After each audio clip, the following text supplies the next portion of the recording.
So I'm here at Countryside Mall at Grillsmith New American Cuisine Restaurant. Before I go inside to meet Gail, I'm going to take a walk around the side. Just take a quick look and see what's going on in the back patio. Very pretty area, nice to sit outside and have a meal. So I'm here at Grillsmith in Clearwater with my friend Gail, and we're going to have a couple of appetizers.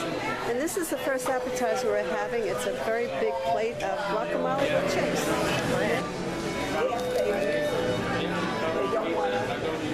Very good. Okay, Gail ordered the Napa salad with walnuts and field greens and tomato and balsamic vinegar. Very good. Okay, here's my favorite thing, the Grillsmith taco.